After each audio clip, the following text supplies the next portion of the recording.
සහෝදර සහෝදරයනි මේ নমස්කාර වේලාවට අපි සියලුම දෙනා ඊටම සාදරෙන් සාදරෙන් පිළිගන්න කැමතියි.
අපි සියලු දෙනා සිත් පිරිසුදු කිරීමේ යෙදුමට එක් වෙමු. සියලු වල ඇති දෙවියන් වහන්සේ ඔබට සියලු හිත් ප්‍රකාශය ඔබට සියලු පැතුම් දැනේ. ඔබගෙන් කිසි රහසක් වැසී නැත්තේය. එසේ වූ සියලු බල ඇති දෙවියන් වහන්සේ අප විසින් ඔබට සම්පූර්ණ ලෙස ප්‍රේම කරන පිණිසත් අපගේ ශුද්ධ නාමයේ යුතු ලෙස වර්ණනා කරන පිණිසත් අපගේ විශ්වා වූ ක්‍රිස්තුස් වහන්සේ කරන කොටගෙන ඔබගේ සුදාත්භානුභාවයේ අපගේ සිත්වල කල්පාන පිරිසුදු කළමනව. ආමෙන්.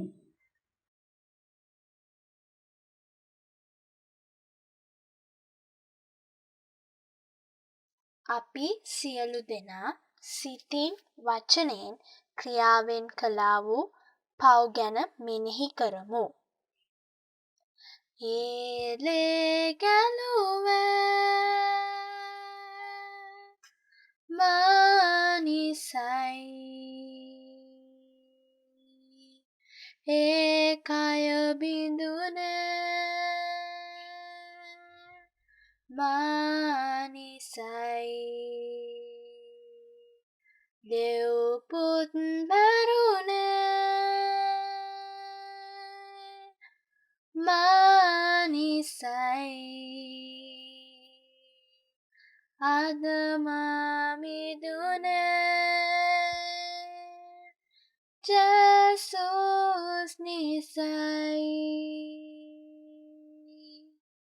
කුරුසිය නැගුණා දෙව් පුත් මැරුණා යාගය පිදුනා අදහන්නේ නම් මෙම ලබනෙමි ජීවයම අදහන්නේ නම් මෙම ලබනෙමි ජීවයම.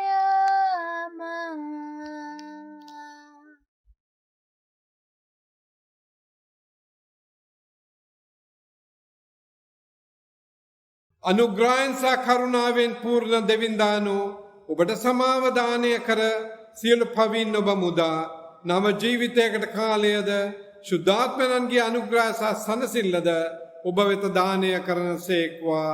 ආමෙන්.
දිනට નિયમિත කැටි ඇදුණු අනුග්‍රහයේ දෙවිදෙනි.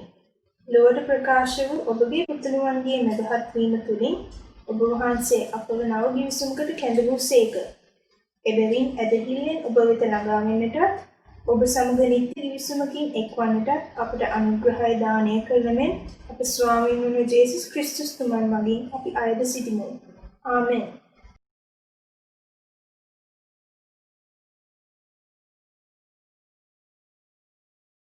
පැරණි ගිවිසුම කියවීම නික්මයාම 24 වන පරිච්ඡේදයේ 3 වන පදයේ සිට 11 වන පදය දක්වා මොසෙස්ට ඇවිත් සමිදානන් වහන්සේගේ සියලු ආඥා හා නියෝග සෙනකට දැන්විය.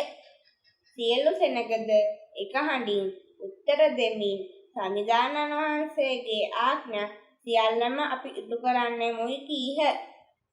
ඉන්පසු ඔහු උන්වහන්සේගේ ආඥා සියල්ලම ලියා තැබිය. පසුදින අලියම ඔහු නැගිට කන්දපාමුළු පූජාසනයක්ද ඊශ්‍රායල් ගෝත්‍ර 12 අනුව ශිලා ස්තම්භ 12ක් ඉදි කළේය. පසුව ඔහු ඊශ්‍රායල් ජනයා අතරින් තරුණයන් යැවීය. ඔහු දවනයාග පූජා හා ගවයන් මරා සහභාගීකමේ පූජාද අභිදානන් වහන්සේට ඔප්පු කළහ.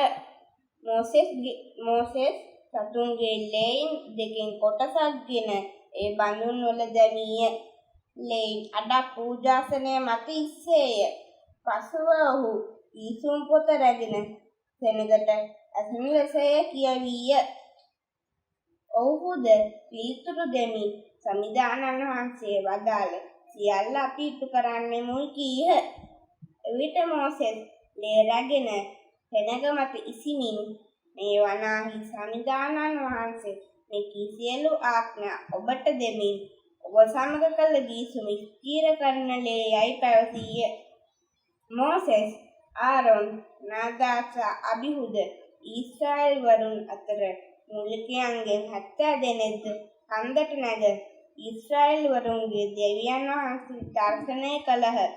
උන්වහන්සේගේ සිරිපා යට නිල්ලහස් තලයේ කාන්තිය බඳු නීල මාණික්‍යමය පදික වේදිකාවක් වැනි දෙයක් විය. එහෙත් උන්වහන්සේ ඊශ්‍රායල් ජනයා අතරේ නායකයන්ට අනුතුරක් නොකළසේක. ඔහු උන්වහන්සේ දුටු පසු ආහාර පාන අනුභව කළහ. දේව වාක්‍ය මෙසේය. දෙවිඳුන්ට තුති වේවා.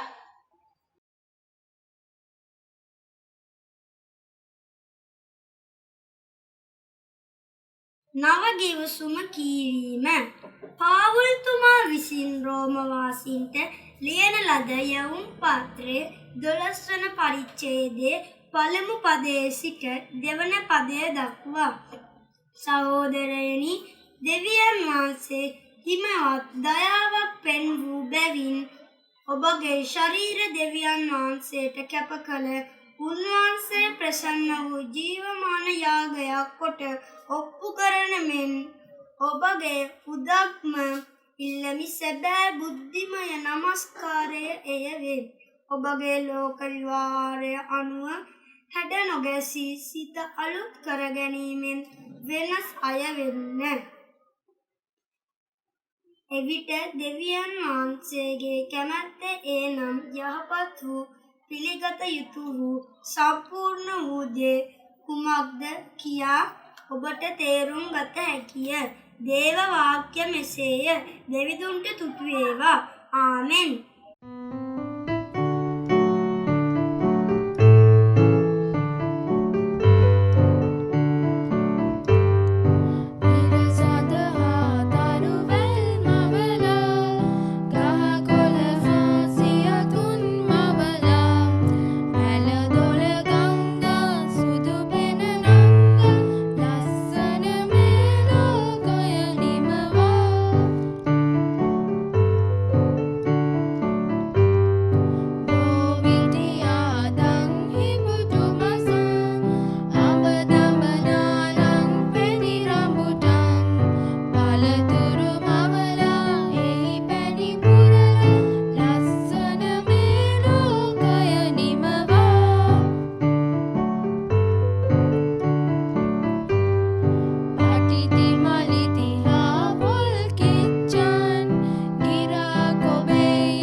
ශුද්ධ වූ ශුභාරංචිය ශුද්ධවර යොහන්තුමාට අනුව ලියවුණු සුභාසනේ 15 වන පරිච්ඡේදයේ පළවන පදයෙන් ප්‍රකාශ වන සුභාසන සවන් දෙන්න.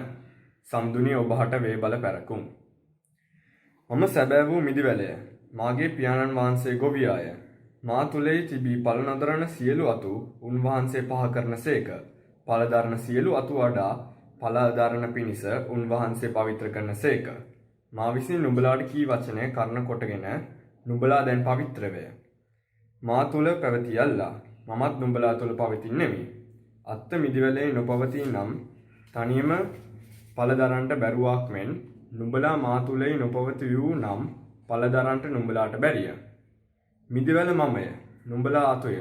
යමෙක් මා තුලේ පවතින්නේද මම ඔහු තුලෙහි පවතිම්ද ඒ තැනැත්තේ බොහෝ පළ දරයි. මක්නිසාද මාගෙන් මෙන්ව කිසිවක් කරන්නට නුඹලාට බැරිය.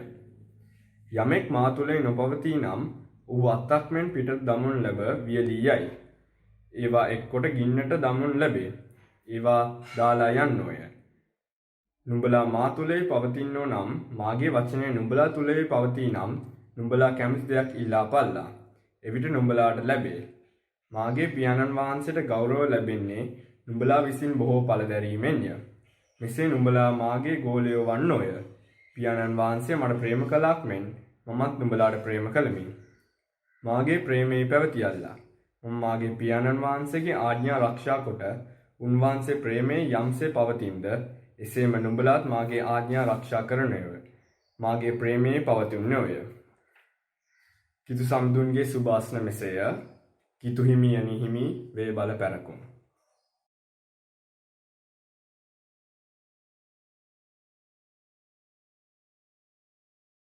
ක්‍රිස්තුස් වහන්සේ තුළ සහෝදර සහෝදරයනි අපි වර්ෂයක් පටන් ගන්නා විට ඒ වර්ෂය පටන් ගැනීමේදී අපි යම් කිසි ගිවිසුම් සම්මුතියකට පැමිණිය යුතුයි.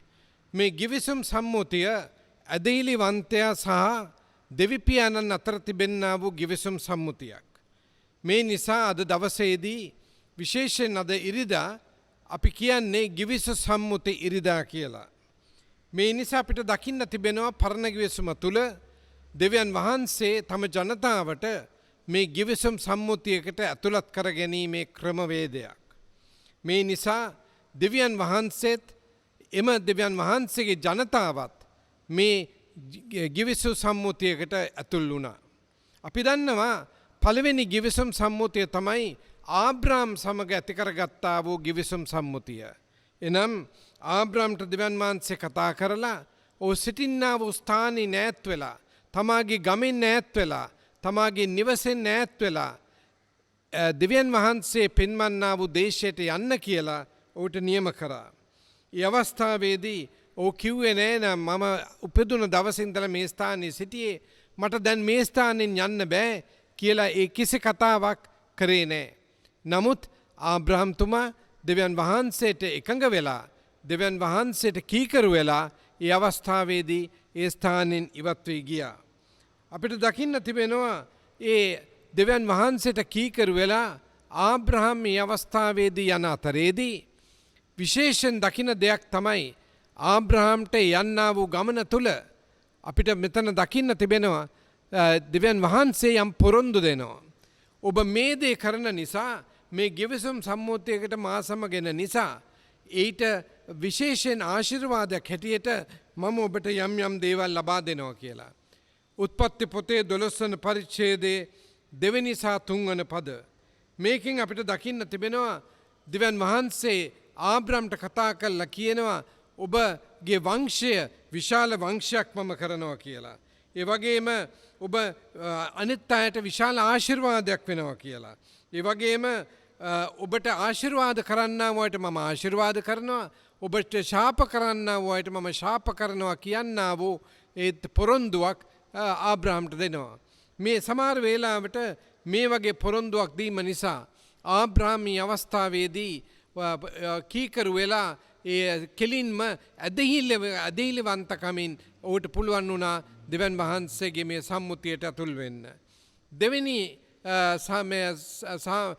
දෙවෙනි ගිවිසුම් සම්මුතිය තමයි අපි දකින්නේ මෝසස්ගේ ගිවිසුම් සම්මුතිය. ඒ මෝසස්ගේ ගිවිසුම් සම්මුතිය තුලත් අපිට දකින්න තිබෙන්නේ අර මිසර දේශයෙන් ඒ වහලුන්ව අරගෙන යන අවස්ථාවේදී එතන දකින්න තිබුණා ඒ සම්මුතිය ටිකක් වෙනස් සම්මුතියක්. මේක ව්‍යවස්ථාවේ සම්මුතියක්. එතන අපිට දකින්න තිබෙනවා අර විශේෂයෙන් අර ආඥා දස්සය දීම සහ ඒ සම්බන්ධව අපි දකින්නා වූ විශේෂ සම්මුතියක්. තුන්වෙනුව අපි දකිනවා නව ගිවිසුම් සම්මුතියක්. ඒ නව ගිවිසුම් සම්මුතිය අතුනේ යේසුස් වහන්සේ කුරුසය මත ජීවිතය පූජා කරලා අපිට දුන්නා වූ නව ගැලවීම නිසා.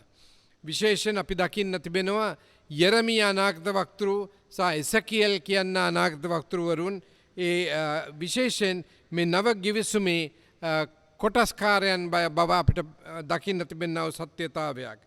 මොකද මෙතන අපිට දකින්න තිබෙනවා යේසුස් වහන්සේ කුරුසය මත ජීවිතය පූජා කිරීමෙන් ඒ ලේ හලමින් උන්වහන්සේ අපිට පුළුවන් වුණා උන්වහන්සේ සමග මේ ගිවිසුම් සම්මුතියට අතුල් වෙන්න.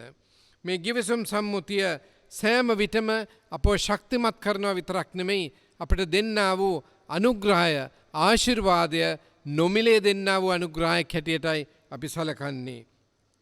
අපි සෑම විටම මේ ගිවිසුම් සම්මුතියට ඇතුළත් වන්නේ විශේෂයෙන් අපගේ අදහිල්ල නිසා. අපගේ අදහිල්ල ස්ථීර කරගනිමින් අදහිල්ලේ තුළ අපි ජීවත් වෙමින් යේසුස් වහන්සේ අපගේ ජීවිත තුළ ලැබුම් ගන්න අරගෙන ඒ තුලින් අපිට පුළුවන් වෙනවා උන්වහන්සේගේ ඒ කැමැත්තට එකඟ වෙන්න. මේ නිසා අපි අදහිල්ලෙන් යුතුව ස්වාමීනි ඔබ වහන්සේගේ කැමැත්ත මට මාගේ ජීවිතේ නිතු කළ මැනව කියලා අපිට කියන්න පුළුවන් නම් අපි ඒ ගිවිසුම් සම්මුතියට අතුල් වන්නා වූ ජනතාවක්. මෙසේ කිරීමෙන් අපිට පුළුවන් වෙනවා අපේ ජීවිතය තුළින් කිතුණු ජීවිතය තුළින් සාක්ෂි දරන්න. මෙසේ සාක්ෂි දරමින් ඉදිරියට ගමන් කරන්නටත් මේ ගිවිසුම් සම්මුතිය ස්ථීර ගිවිසුම් සම්මුතියක් හැටියට දෙවන් වහන්සේ සමග තිබෙන්නා වූ ඒ නායකත්වය අත්දකින්නටත් අපිට දෙවන් වහන්සේගේ ආශිර්වාදයත් අනුග්‍රහයත් අපි ඉල්ලා සිටිමු. ඔබ සැමට දේව පීඨයි.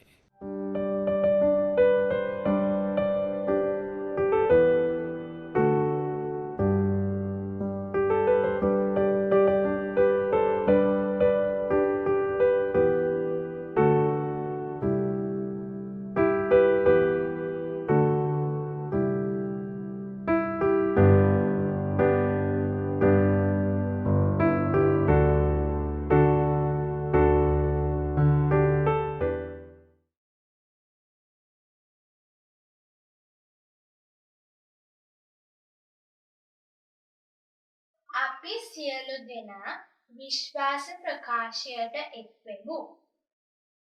එකම දෙවිඳුන් කෙරෙහි අපි විශ්වාස කරමු. ස්වර්ගය හා පෘථිවියද පෙනෙන නොපෙනෙන සියල්ලද මවා වදාළ සියලු බල ඇති පිය වූ දෙවිඳුන් කෙරෙහි අපි විශ්වාස කරමු. දෙවිඳුන්ගේ ඒකජාත පුත්‍ර වූ සෑම කලටම පෙර ස්වකීය පියාණන්ට දා වූ දෙවියන්ගෙන් වන දෙවි වූ ආලෝකයෙන් වන ආලෝකය වූ සැබෑ දෙවිඳුන්ගෙන් සැබෑ දෙවි වූ නොමවන ලදුව ජනිත කරන ලද්දා වූ පියාණන් හා එකම ස්වභාවය ඇත්තා වූ සියල්ලම ඇව්වා වූ එකම ස්වාමී වූ ජේසුස් ක්‍රිස්තුස් වහන්සේ කෙරෙහිද අපි විශ්වාස කරමු. උන්වහන්සේ මනුෂ්‍යාව සහ අපේ ගැලවීම උදෙසා ස්වර්ගයෙන් බැස ශුද්ධාත්මයාණන් කරුණ කොටගෙන මරියානම් කන්‍යාංගනාවගෙන් මිනිස් බැව්ලගෙන මනුෂ්‍යව අප උදෙසා පොන්තියුස් පිලාත් යටතේ කුරුසෙහි ඇනගසනු ලැබ වද වේදනා විඳ අපවත් වී තැන්පත් කරනු ලැබ තුන්වන දින ශුද්ධ ලියවිලි පරිදි නැවත නැගිට ස්වර්ගයට නැගී පියාණන්ගේ දකුණු භාගයෙහි වැඩ හිඳින බවද ජීවතුන් හා මලවුන් විනිශ්චය කරන පිණිස තේජසින් නැවත එන බවද උන්වහන්සේගේ රාජ්‍යයට කෙළවරක් නොමැති බවද අපි විශ්වාස කරමු. පියාණන් වහන්සේගේ නික්වෙන පියාණන් හා පුත්‍රයාණන් සමග වන්දනාවත් මහිමයක් ලබන ප්‍රවාචකවරුන් මගින් කතා කළ ස්වාමි වූ ජීවනදායක වූ ශුද්ධාත්මයාණන් කෙරෙහිද අපි විශ්වාස කරමු. එකම වූ ශුද්ධ වූ කතෝලික වූ අපෝස්තලික වූ සභාව කෙරෙහිද අපි විශ්වාස කරමු. පෞකමාව පිණිස එකම බෞතිස්ම ස්නාපනයක් අපි පිළිගන්මු. තවද මලවුන්ගෙන් නැගිටීමද මතු පැමිණෙන සදාතන ජීවනයද අපි බලාපොරොත්තු වෙමු. ආමේන්.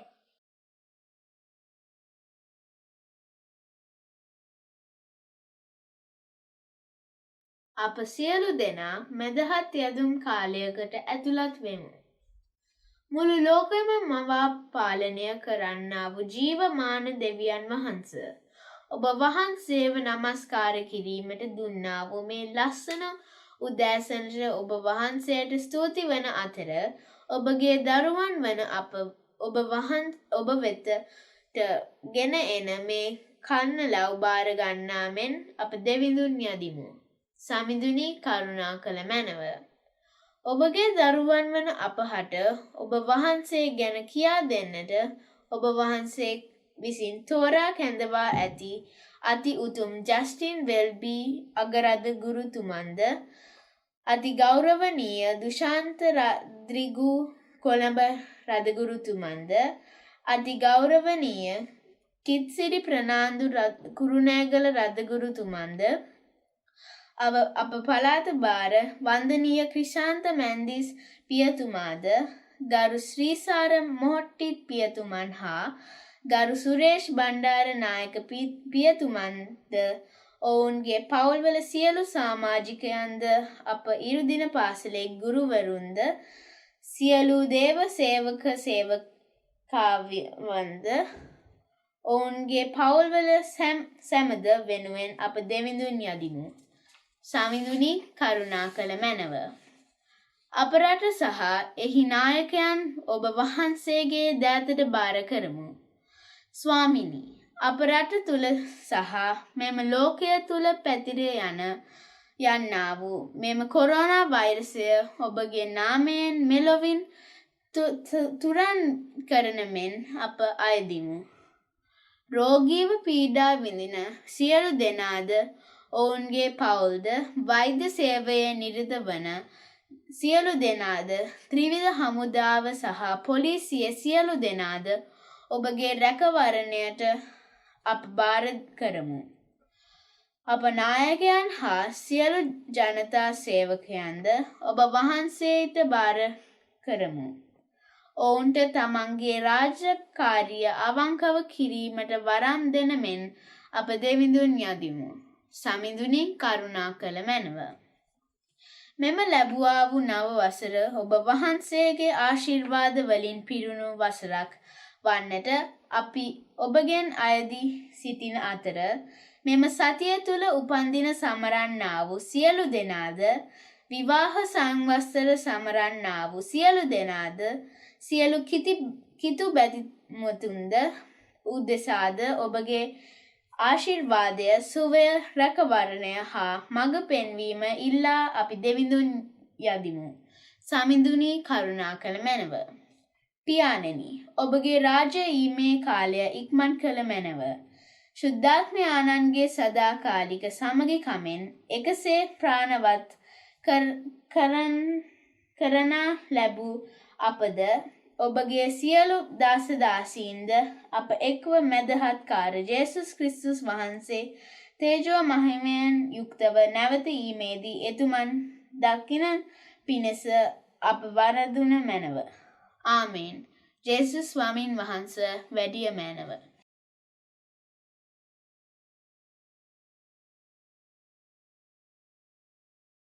සියලු නැනනුවන ඉක්මවන දෙවිඳුන්ගේ සාමය, දෙවිඳුන්නාතුමන්ගේ පුත් ජේසුස් ක්‍රිස්තුස් වහන්සේ පිළිබඳ අවබෝධයද, එතුමන්ගේ මෛත්‍රී ප්‍රේමයද ඔබ සිත් සතන්නේ තබාගනු ලැබේවා. සියලු බල ඇති දෙවි පියාණන්ගේද, පුත්‍රයාණන්ගේද, ශුද්ධාත්මයන්ගේද ආශිර්වාද ඔබ අතර රැඳී සදාකල් පවතිවා. ආමෙන්.